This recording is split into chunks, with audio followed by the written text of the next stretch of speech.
Good morning. I hope you're having a great Friday, and I am super pumped to jump in and talk today about fear or love and how this can interplay in our life. I have some fluff floating in front of my eyes, which is a bit funny.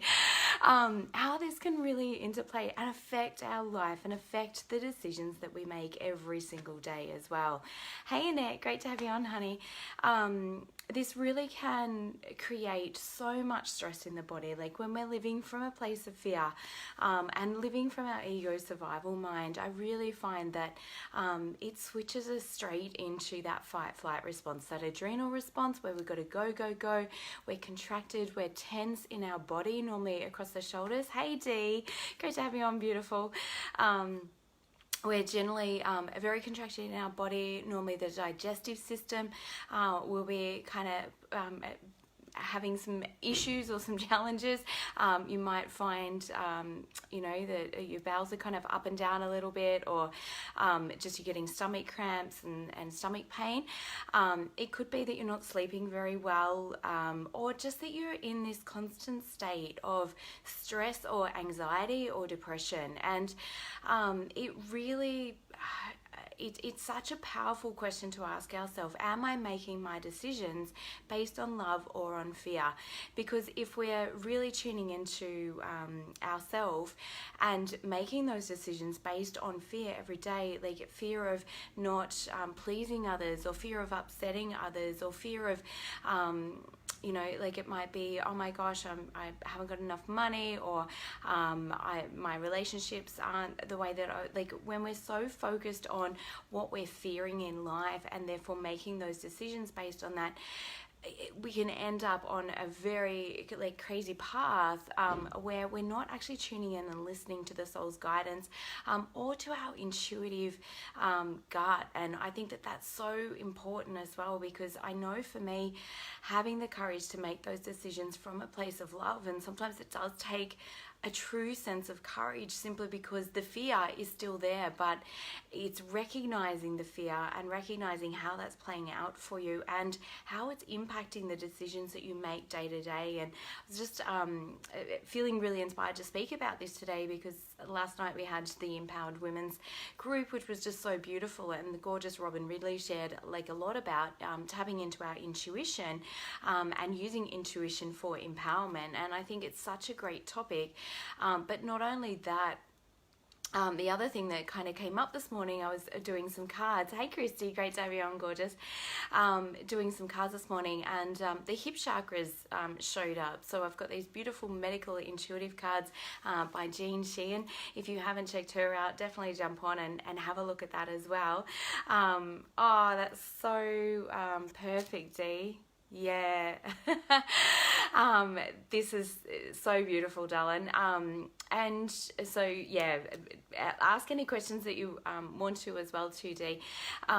And so I was doing these, using these medical intuitive cards, and the question was, is my identity based on fear or on love? And I think both exist within us. I really do. I think we've got lots of different identities. I know I've got my drill sergeant, and she freaks out. If I'm sitting down, or if I'm resting, or if I'm relaxing, or God forbid, not doing my work, she gets real noisy, but she's based on fear. And I always feel really contracted when I can feel that aspect of myself as well. Hey Helen, and perhaps you might have a negative Nelly, or you've got that critical voice in your mind, which will be berating you or criticizing you or anything else. That voice is it's remembering that it's just an aspect of you. It's actually not the real you. It's a part of you that once served, once was trying to be helpful, but is actually no longer really serving you at the deepest level as well. It's trying to protect you, and it makes the ego survival mind is a great tool, but it's a terrible master. And it's when we're listening into or tuning into that voice, and it tends to be louder, harsher, it screams more. It's generally that white noise of like, you've got to go, you've got to go. And sometimes it can be really difficult when we are in that fight flight state, when we're in that sympathetic nervous system, which is go, go, go, got to get it all done.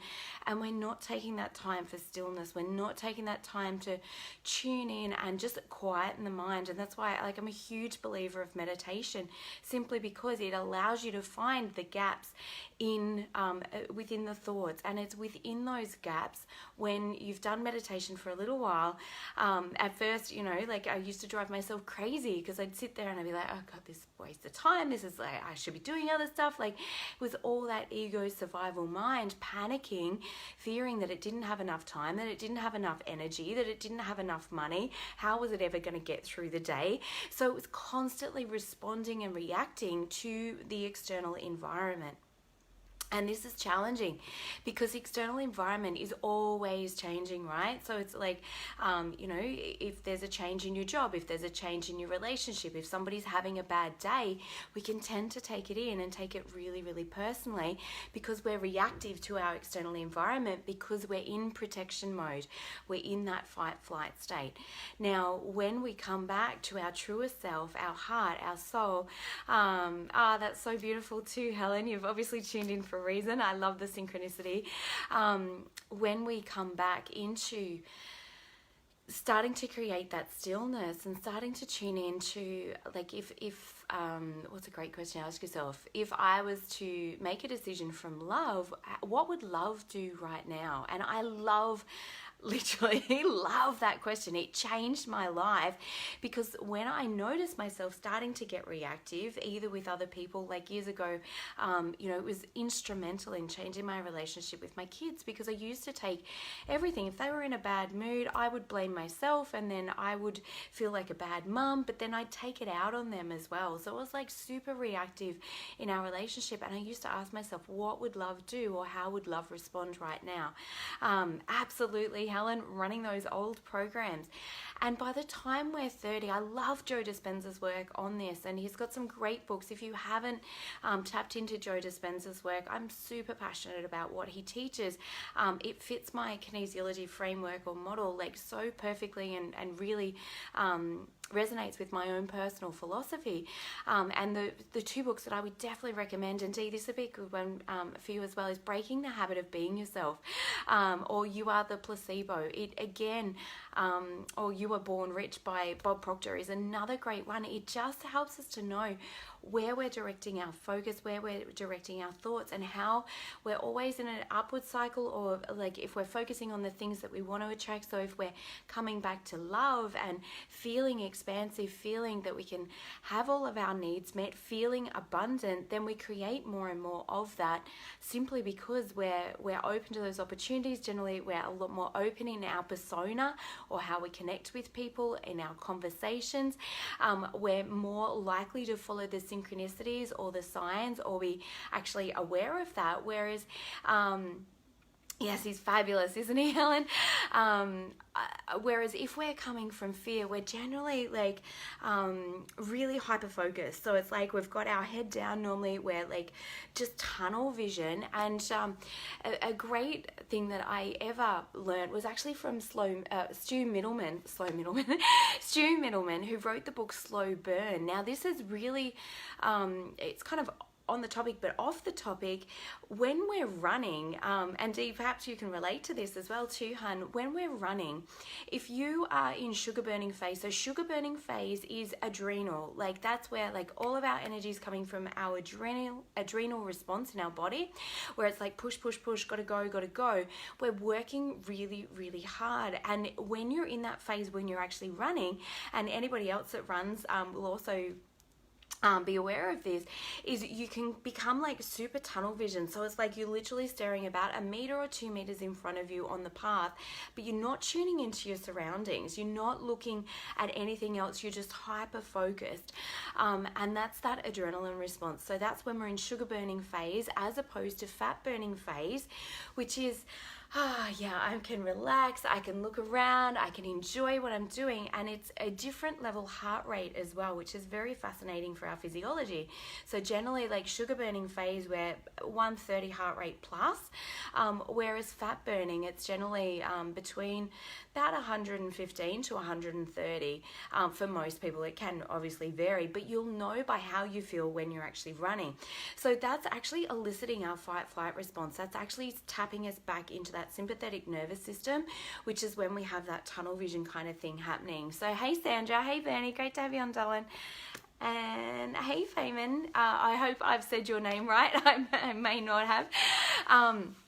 But it's so important to remember that when we're really starting to become, I guess, like not in the present moment, we're either hyper focused about the future, like worrying about what's going to happen, or thinking about stuff that's happened yesterday or the day before or last year, or another traumatic event. And my mentor asked me a question the other day, which was whenever I felt like a lot of anxiety or the fight-flight response come up, instantly, like it just shifted me into this space where it was like, oh, that feels really uncomfortable, because what I was doing was focusing literally on that past stuff as well. So it can be really, really challenging. So whether you're exercising or whether it's, you know, and it's totally okay to exercise in that, like it can help build lots of endurance and, or probably not so much endurance, but like that explosive power is where that adrenaline response comes from. In terms of like endurance or strength though, you'll more get that from your fat burning phase. And that's where like our heart rate tends to be lower, like I said. But if you think about it, just even from day-to-day living, like when you're getting up and you go, you're not creating that stillness for yourself. You're going to be straight into that adrenal response. And when I was running my kinesiology clinic, like 80-90% of the people that I would see in there all tested with either adrenal vigilance or adrenal exhaustion, or at least, you know, starting to get into adrenal fatigue, like 80 to 85%. And it's because of the subconscious programming.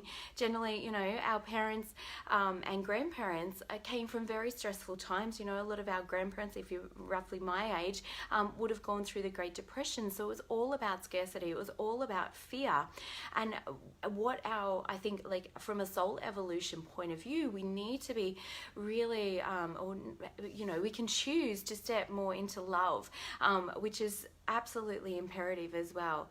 Absolutely, Helen. It's coming back to the present moment. It's tapping into your senses, taking some big deep breaths. Even like 5 big deep breaths can be enough to switch you in your autonomic nervous system from sympathetic back to parasympathetic. Now, why, when we're living from fear, does it interfere with like our digestive system? That's because sympathetic is like, I've got to escape the tiger. Like it's back to old caveman days of let's get out of here. So all of the blood, all of the nutrients are getting flooded to our brain and to our external limbs. Great if we're working out, not so helpful if we're wanting to digest breakfast or regenerate, rejuvenate, and rest and repair our body, which is essential to our immune function and our well-being. Very funny that my my throat is going like this. So yeah, okay, so that's exactly right, Dee. So it really is about coming back and taking that time for yourself as well too, hun. Hey, Di, great to have you on, darling. Take that time out for yourself. We need to slow the body down. And if you used to, I think, you know, I like for a long time and still can be at times, I get really addicted to that adrenaline rush. And Joe Dispenza talks a lot about this, where we're biochemically addicted to our emotions. And that's because like we've got all these little cell receptors on all of our cells that are literally like hungry little birds that want to be fed. So if we haven't felt anger, if we haven't felt anxiety for a while, if they've been our habitual emotions from childhood, so we've taken in all of that information from our external environment. If our mum or dad is heavily anchored in, you know, fearful states like, oh, money's stressful, or oh my God, I've never got enough time, or you saw your mum like working like constantly and just never actually giving herself any time or any space to take care of herself, you know, being the martyr, being the victim. And I say that with love and compassion. I've done that a million times myself as well, and I've got to remind myself I don't have to do that. And in fact, it's detrimental to my kids to see me doing that, because I want them to see me being that role model of taking time, of relaxing, of knowing you can create a successful business, you can have a really successful, wonderful, fulfilled life, and take care of yourself. And I don't think the two are separate. I think that, in order to have that sense of fulfillment, have that sense of connection with self, with others, we need to be taking that time out. We can't do that. Like when we get into that protection mode, it all becomes about self. It all becomes about ego and how can I protect myself? How can I keep myself safe? Like we're wanting to guard our heart. Others might, it might feel harder to trust other people. It might be hard to trust ourselves. All of those things can definitely impact that ego state. Now, our gut health also massively impacts this as well. So if we've had dysfunction in our gut for a while because we've been living in that fight-flight state for such a long time, or perhaps, you've got some food sensitivities or some food allergies kind of going on, that have disrupted that gut lining, then that's going to definitely make an impact, because I forget the levels now. I think it's 50% of dopamine and about 90% of serotonin is actually made in the digestive tract. So if you think about it, like if that's getting disrupted because we're in so much stress, then that just compounds the problem and we end up in that real downward spiral as well. So the first part of coming back to a place of love and acting from that place of love is not only like the mental focus, like what would love choose now? Yes, absolutely. And I totally agree with you as well, Helen. The pain body is fantastic. And that can be tapping into mass consciousness as well. Hey, Jackie, great to have you on, darling. Around that pain body too, where we're like literally then start to get heavily anchored into, other people's pain bodies as well. And so everybody's kind of reactive and freaking out and in this lack and scarcity and reacting from fear, going, oh my God, they're in a bad mood, I've upset them, or I need their approval, or any of that stuff as well. So it actually blocks us from actually using that internal guidance, which for me personally, like I know anytime that I followed that internal guidance, my life has just got better and better. It's helped me make some of the hardest decisions in my life, which fear had come into as well. It's so powerful to tap back into that as well. And we can't do that if we're physically exhausted. If you are physically exhausted, and Ben Angel writes about this in Unstoppable, he actually uses a model which is talks about like the 4 different phases of the battery and how much energy is left in the battery. If we've only got 25% or less energy in the battery, so we're in defender phase at that point, like the body is in a pure state of survival. It's generally really hard to think positively. It's really challenging to actually feel like we can motivate ourselves to do anything, simply because like we're freaking out. Like the body is in shutdown mode. It's trying to heal itself, but whilst ever we continue pushing forward or not allowing ourselves to relax or fill up our bucket or do things that is kind and loving for ourselves, then we'll continue to deplete that until we just feel like there's absolutely nothing left. And I know about you guys, but it doesn't feel good for me at all, either when I'm in that state or trying to give from that state. There's generally a lot of anger, a lot of resentment that comes up for me when I'm actually not honoring my system, not honoring what my body actually needs. And that's generally because I'm doing something from that fear, as opposed to what would love do now? What would relaxation, what would play look like for me? What would fill my bucket again or recharge my batteries? When you move up between the 25 and the 50%, Ben Angel suggests that this is the guardian phase. So we're still in self-preservation, we're still in self-protection.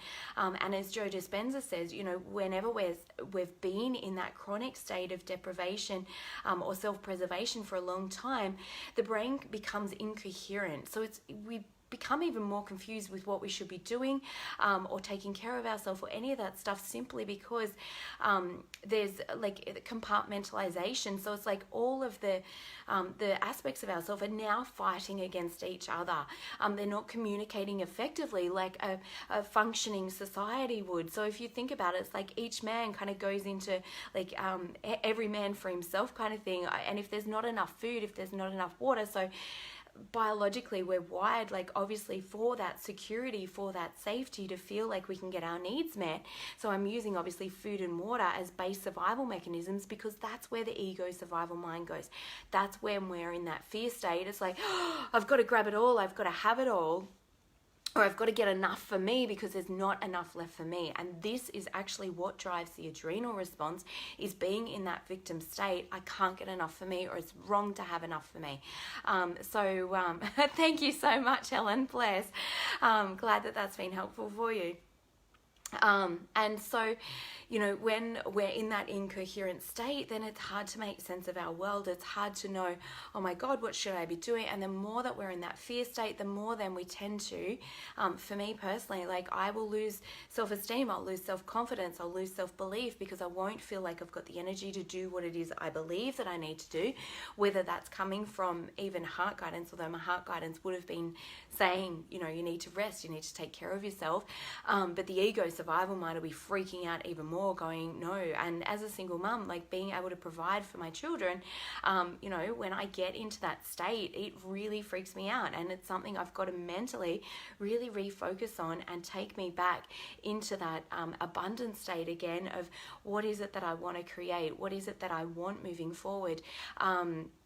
What do I want instead? What do I want instead is such a quality question, particularly if we feel that we're in that downward spiral, or where we're focused and we're in that guardian phase, or perhaps in that defender phase, where we're so focused on, oh my God, I'm not getting stuff done, I'm lazy, or I'm this, or I'm that.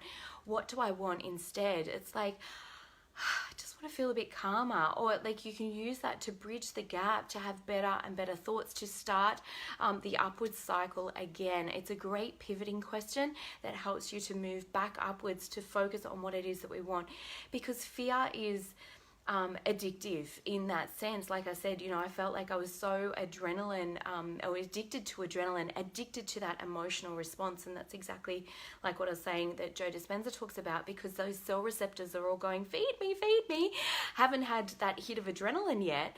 And so we've got to literally rewire our brain, rewire our neural pathways, and it takes conscious effort, and it can be exhausting. So if we're already deflated and flat and in that defender phase of 25%, it takes so much effort and energy to be able to shift yourself back through that. And that's where reaching out to somebody to help you with that definitely can be super valuable as well.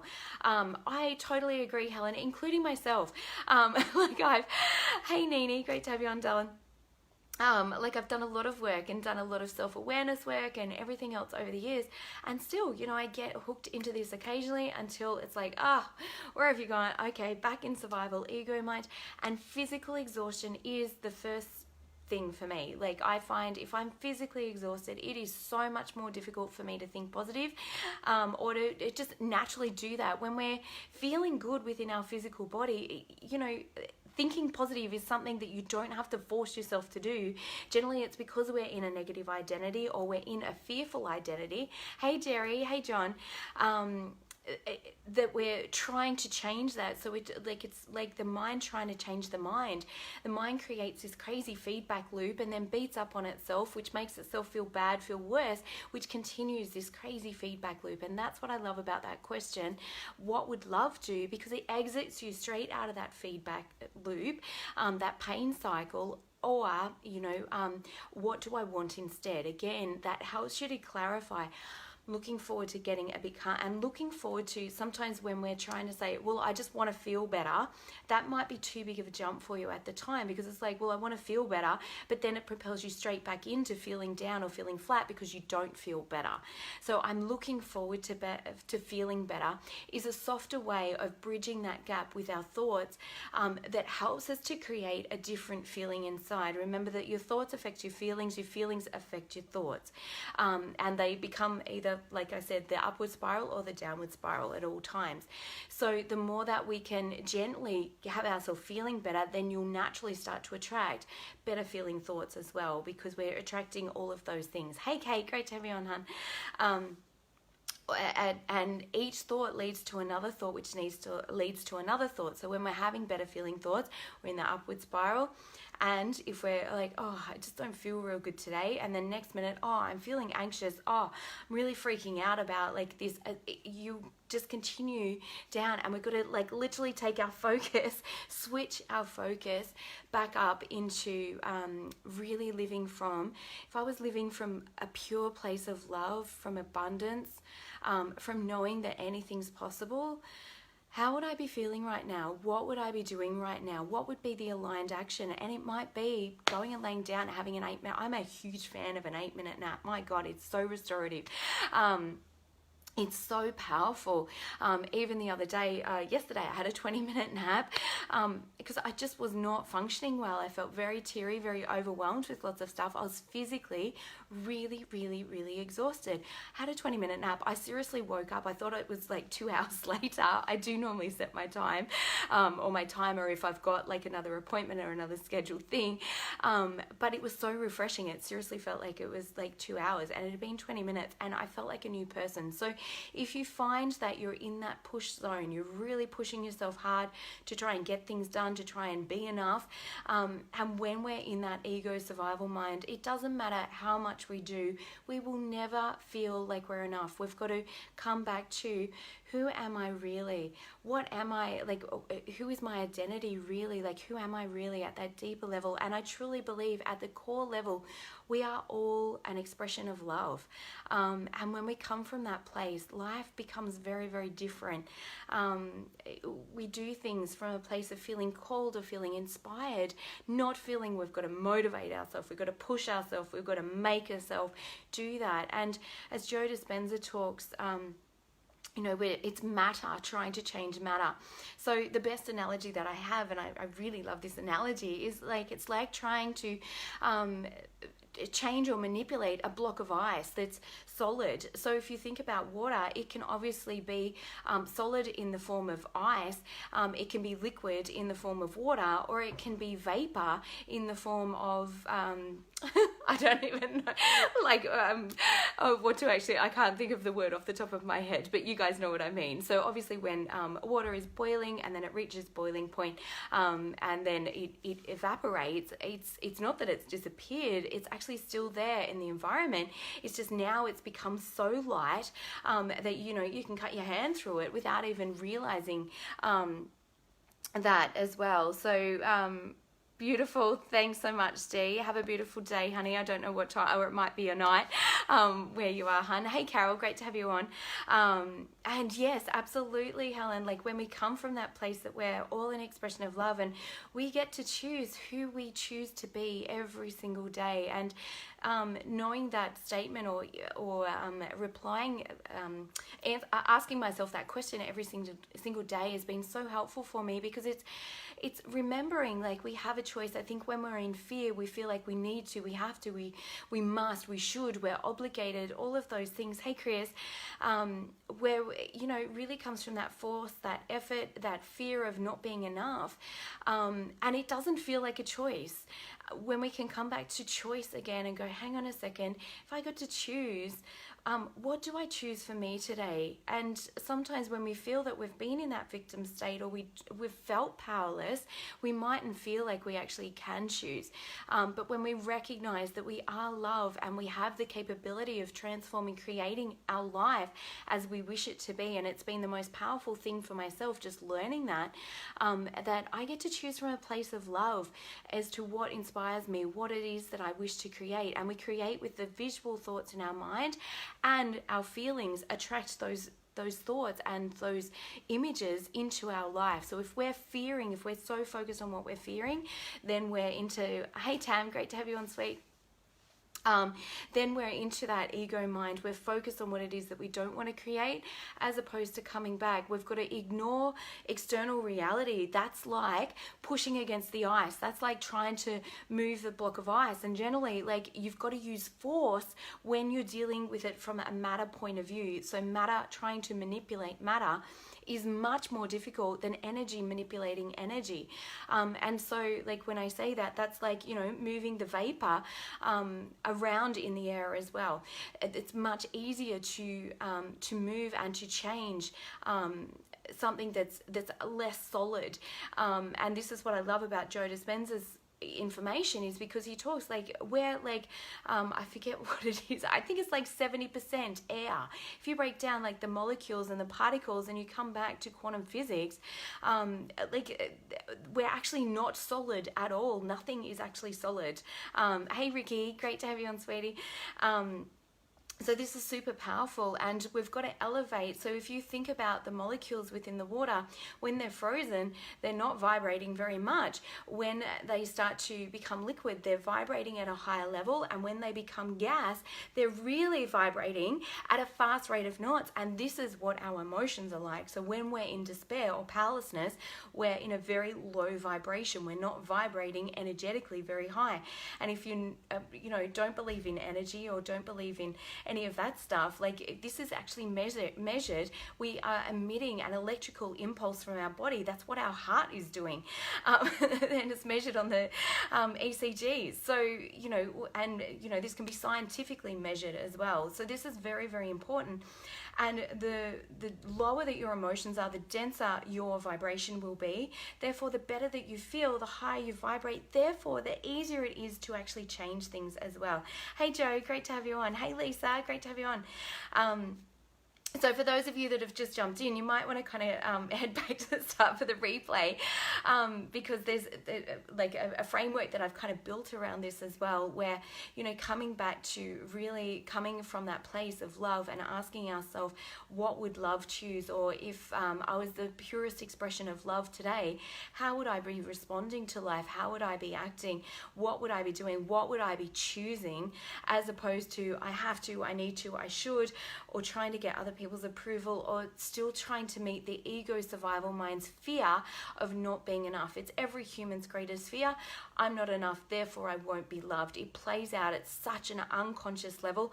We've been hardwired that way, because as babies we've needed to fit in, to belong and survive. And I think it's our greatest conflict as humans, is to be the greatest expression of who we are, being our natural self, being our inspired self, and speaking our mind, speaking our truth, following our heart, no matter how weird, wonderful, strange, different anybody else thinks that we are. And it's really difficult when you've kind of breaking out of your shell for the first time. And I still remember this. It was terrifying for me, because my whole entire existence felt like it was falling away. My whole world felt like it was falling away. I no longer could relate to the people that I would have conversations with. My life just didn't make sense anymore. And it's about embracing that confusion. It's about embracing it, but from a place of embracing the unknown and the uncertainty, as opposed to the ego survival mind that wants control, that wants to know all the answers, that wants to know it's secure and safe. And it can feel very destabilizing when you've been so used to getting a sense of stability and security from your external world, and when that world changes significantly, either through job loss, either through loss of a loved one, or anything else, that's where things can really become destabilized internally, unless you've taken that time to connect deeply with that part of yourself that is love, that knows no matter what you'll be okay, that knows no matter what you are immortal, that you are the most amazing creature that there is, you're the most amazing being, you are whole, complete, loved, perfect, exactly the way that you are, and you'll continue to evolve and grow and expand. And if we think about, even just at a base level, from my analogy from using the water as a block of frozen ice, when we contract emotionally, when we contract in life, when we pull back through fear of not stepping out of our comfort zone, then that's like the block of ice. We get really tense in our muscles. How difficult is it for us to, you know, maybe like if we go and get a massage, it hurts a lot to get those muscles relaxed simply because it's matter forcing matter. When we feel better in ourselves, our body feels more open. You naturally open up more. When we're contracted, we put our head down around the shoulders, don't breathe, muscles are tense. We're like, you know, in this state of, oh my God, and we create this prison cell for ourselves, thinking that it's protecting us, but all that it's actually doing is keeping us trapped in this limited version of ourselves, in this limited box placed, you know, like that we've accepted as our truth or accepted as life, either from subconscious programming from the people around us, and we're like sponges. We don't actually, our analytical mind is not present when we're from 0 to 8. It's not until 8 to 12 we start to develop a more analytical or critical mind that can start to discern the messages that we're receiving or go, oh, that doesn't feel good. Up until that point, we absorb everything as truth. So depending, and I grew up in a really loving and supportive environment, but I've still got like loads of funky stuff because like we're experiencing life as a 2-year-old. We don't have the perception of an adult of understanding, oh, mum's just going to work, she's not actually abandoning me. And we can start to get into those anxious or fearful states as well. So it's super important. Hey Jen, great to have you on, darling. So this can be really, really powerful. So just remembering, when you contract in fear, it's like the block of ice. You have to use so much more force to make things happen. You're trying to control or move matter from matter. When you're in a high vibrational state, so you're feeling better within yourself, you tend to open up more. So if you're not physically exhausted, obviously, like I spoke about before, you're going to be a lot more open. You're going to be able to attract circumstances very fast and very quickly, because now your energy attracting energy. And in the world of quantum physics, which truly excites me, you know, they've already done so many experiments from a scientific point of view. It's not all just woo-woo, esoteric, feel-good fluff. They are literally proving this.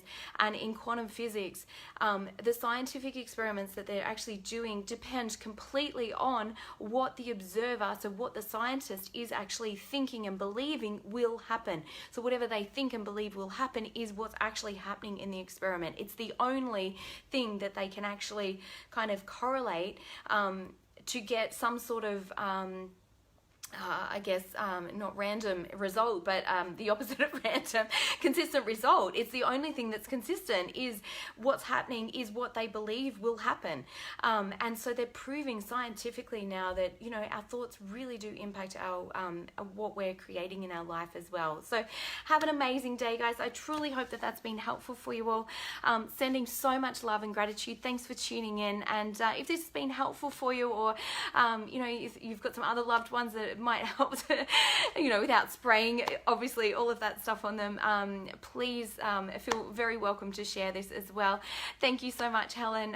Really loved your interaction as well too, hun. And absolutely, I'm so passionate about quantum physics. I'm off to Joe Dispenza's 1-week course at the end of April. I am so beyond pumped for it.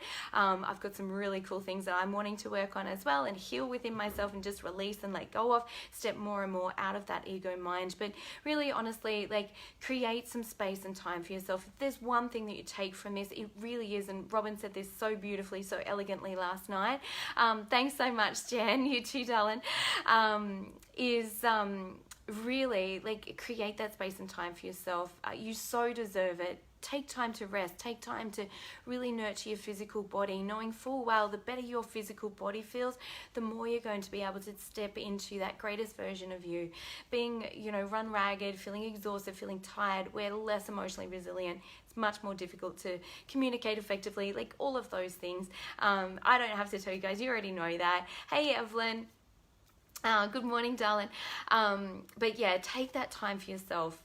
Take really good care of yourself. Love you, because that's where, you know, you really can extend more and more into making those decisions from a place of love, not from a place of fear. So have an amazing day, guys. Lots of love. Bye.